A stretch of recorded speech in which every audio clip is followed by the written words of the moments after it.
Hello, you. You're listening to A History of Italy.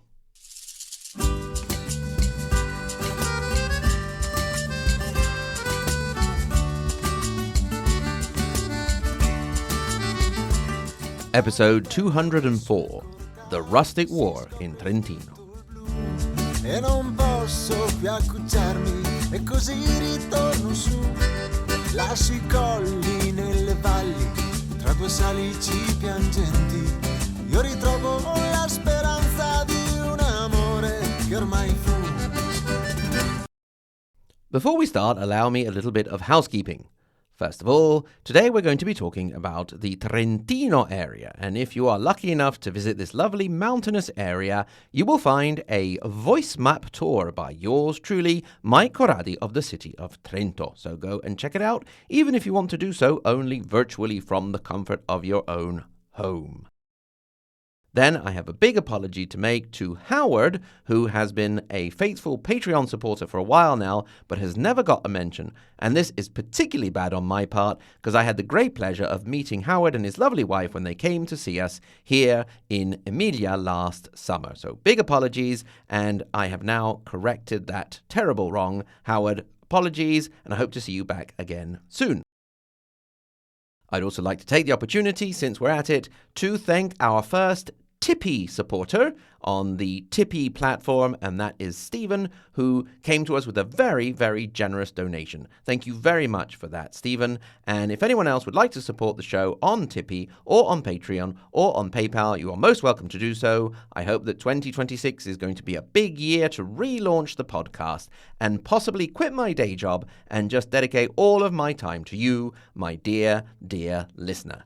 If you would like to support the show but can't, and a lot of us can't, and I know how that feels, please take time to rate and review the show if you haven't yet done so. In May of 1525, news started to spread in the valleys of the Trentino region of northern Italy. In Germany, the lower classes, and particularly the farmers, had got this weird idea from the teachings of Martin Luther and his reform that all human beings were equal before God, and the oppression that was exercised on them by the nobility and the church was not justified.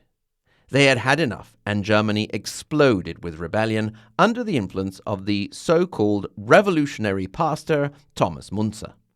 The guy who had helped kick things off, Luther himself, initially supported the rebellion, but then when he saw it was getting out of hand, he bowed to the pressure of the nobility, and suddenly the farmers were going against the constituted order that God had put in place. The rebellion would soon spill into what was then considered a southern extension of the lands of Germanic influence, the northern Trentino area known as Alto Adige, High Adige in Italian, but Sud Tirol, South Tyrol in German. We have seen that it was not the first case in history of a revolt in the area. Going back over 100 years to 1407, we find the rebellion of Rodolfo Bellinzani. He had been elected captain of the people and managed to extract concessions from the bishop prince at the time, George of Liechtenstein, and tried to get the other influential figure on board with the rebellion, the Habsburg Duke of Austria, Frederick IV, known as Empty Pockets, supposedly a nickname given to him by the nobles of northern Trentino to make fun of him in their attempt to reduce his influence over them. However, when it became clear that the Duke was not going to side with the rebellion and the promised help from the Republic of Venice was lukewarm at best, the intervention of the Duke to aid the Bishop Count, instead of against him, put an end to the hopes of creating a communal-style organization in the Trento area. Bellinzani died fighting on the battlefield, but not in vain. Many of the concessions he had managed to extract remained, and a council of elders was set up alongside the rule of the bishop counts. With more concessions being made in 1425, it got to the point where control of the city of Trento itself was in the hands of a council, while further north in Brixen, the bishop count maintained a stronger authority. Things remained a bit rocky until the arrival of Duke of Austria of Sigismund. His reign and influence over the northern part of Trento, and balanced with the power of the other bishop counts in the south, saw a period of relative peace from 1446 to 1490. It was with the arrival of the 1500s that things started to get shaky again. First of all, with the off-again and on-again business of the Italian wars, everyone was really annoyed at the troops, particularly the rowdy Landsknechts, parading back and forth and in and out of the Brenner Pass. Add to this a series of floods and an earthquake in 1521, and you get a bunch of people who are not at all pleased. The nobles didn't help the situation by putting a whole series of limitations on the rights the peasants had considered acquired for centuries. They were put on the use of water and hunting, with farmers not even being allowed to have large dogs. Then, as we mentioned at the beginning, the ideas of Luther were added to this explosive mix, and when Germany rose, so did Trentino. Things took a different turn in the south around Trento than in the north around Brixen, where the rebellion managed to rally around a single charismatic figure, Michael Gaismair. The news reached Trento that the peasants further north had started attacking castles. The bishop prince at the time was away at the court of the emperor on a diplomatic mission, diplomacy being something he was very good at. The bishop in question was quite a biggie in the history of Trento, Bernard of Cles, known also in Italian as Bernardo Clesio. He was the first Italian, or let's say local boy, to become Bishop of Trento after a long series of Germanic bishops. Indeed, he was born at the castle of Cles in the Non Valley, which is really a valley. It's not that it's a non-valley, but it's called Non, but anyway, you get it.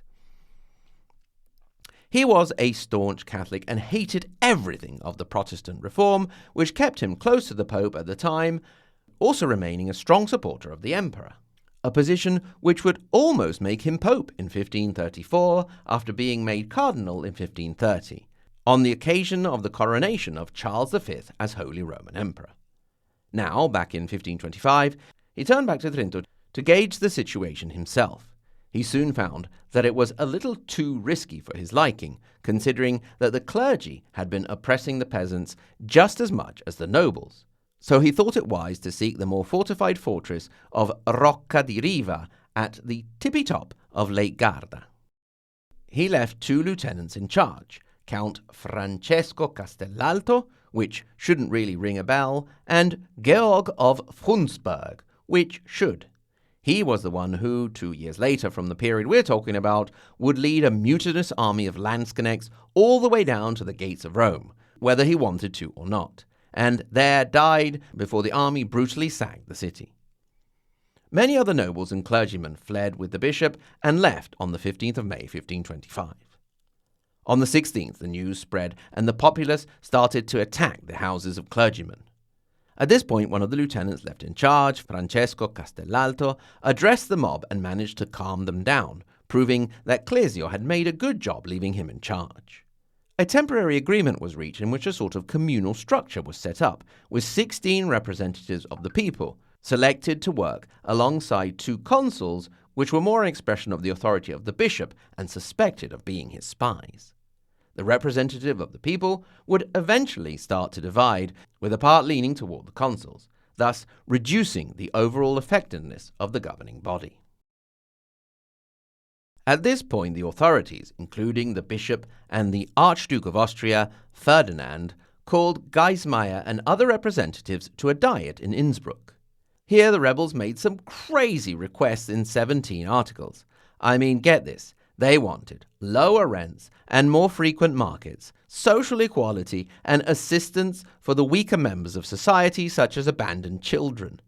They requested the nationalization of mines and the cleaning and draining of lands for farming.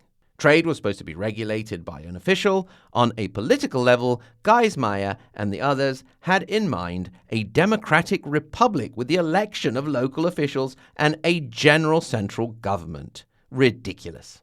On a spiritual level, the Republic was to be characterized by a direct and genuine interpretation of the gospel, as if that had been written for everybody. They even wanted education for all, the greatest enemy of authoritarian regimes. How dare they? These series of proposals were collected in what came to be known as the Tirolische Landesordnung. The Duke and representatives of the nobility actually seemed to be taking some of the ideas on board and seemed willing to really negotiate with the rebels. Perhaps too willing, especially when the concessions spread to the confiscation of lands of nobles and the clergy. By the time the Diet was closed on the 20th of July, it was very clear that it had all been a ruse to buy time and that the authorities were now ready to deal with the rebellion.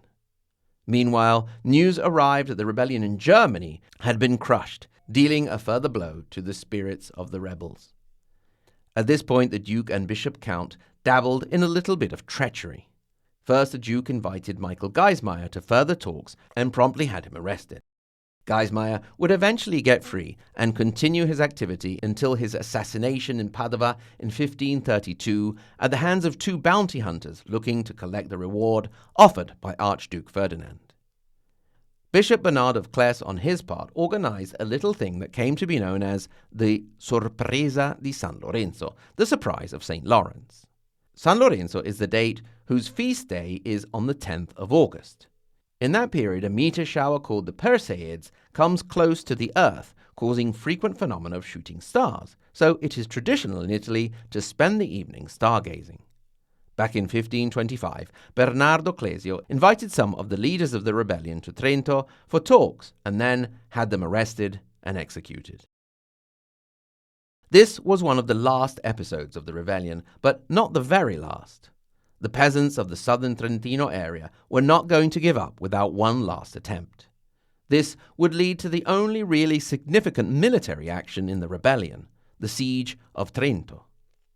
Although there was no general unifying commander, the rebels managed to get their act together and organize a coordinated attack on the city on three sides according to the valley they came from. Things started out well, and the three contingents marched towards their objective. But synchronizing their timing of their arrival at the city that had had plenty of time to prepare was getting complicated at least. At this point, word started to spread that an imperial army was on its way to crush the rebellion. Many rebels headed home to defend their families, further reducing the impact of the attack. The news turned out to be fake, planted by the nobles. The rebels that did make it to Trento at the end of August managed to cut the aqueduct bringing water into the city and divert the canals that fed the city watermills. But that was the extent of the damage they caused. The whole siege lasted no more than 3 days, and then the Rustic War of Trentino was over. It was now reckoning time. Nobles were sent out into the valleys to root out the leaders of the rebellion, who were arrested, tortured, and executed. Sometimes whole families, including children, were arrested.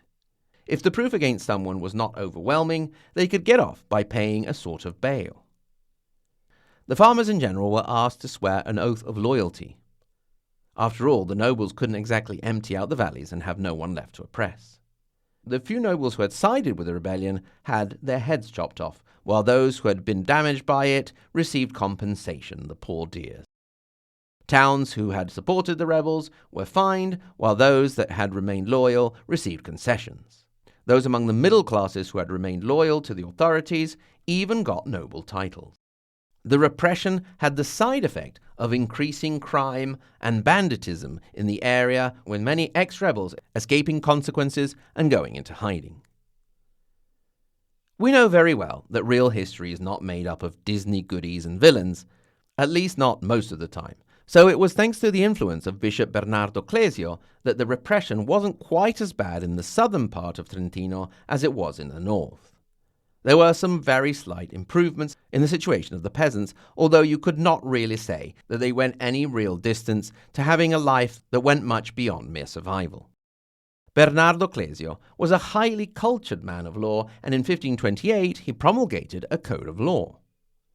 He was friendly with the great Erasmus of Rotterdam and set out an architectural and artistic renaissance in Trento, the results of which you can go and admire to this day by taking my voice map tour. He was so good at the whole being bishop business that he was offered the position of Bishop of Brixen as well as that of Trento, which would have unified the whole of the Trentino area under his authority. It was during the banquet to celebrate the nomination on the 20th of July, 1539, that Bernard of Cles died, so it must have been a really boring banquet. Or really exciting, depending on your point of view, I suppose. Aside from a few very small concessions, the Rustic War had failed, and it would be centuries before the people of Trentino rose again.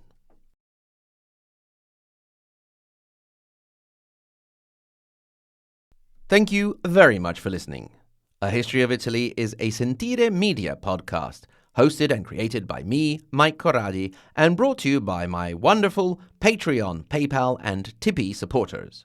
I'd like to thank my Patreon supporters, starting from the second third of the Margherita Hack and Galileo Galilei level, and they are Gabriel S., Gary K., Gunnar W., Ignazio, Il Valentino, Jane T., Jeff M., Jeffrey W., John W., Joni T., John J., Jordan C., Joshua G., Julia G., Justin E., Kelly, Kyle D., Laurie B., Old John in Milwaukee, and Michus Porcius, and of course, the tippy top Maria Montessori and Dante Alighieri level, Lisa K., Peter W., David L., David C., Sen, David A., Karen D., Brigid, Dallas, Joseph, Stephen, Julian, and there he is, Howard.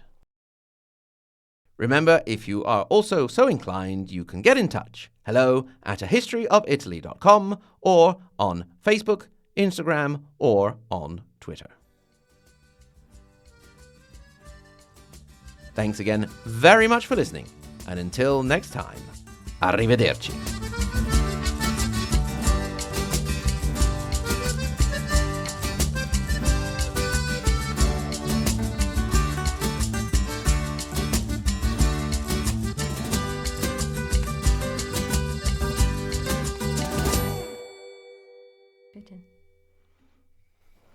Okay, so Webble person, what are your demands?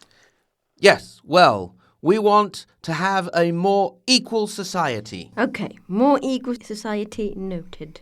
So, you're on board with that? Yes, of course. We want to do all the things that we nobles do. Well, yeah, I suppose that's part of it. Yes, for example, after a long day of hunting and being awesome, I like to rest my weary feet on a peasant. So I'll see you and all your friends get peasant foot rests. No, that's not what we want at all. So what? You want your big dogs and hunting rights back?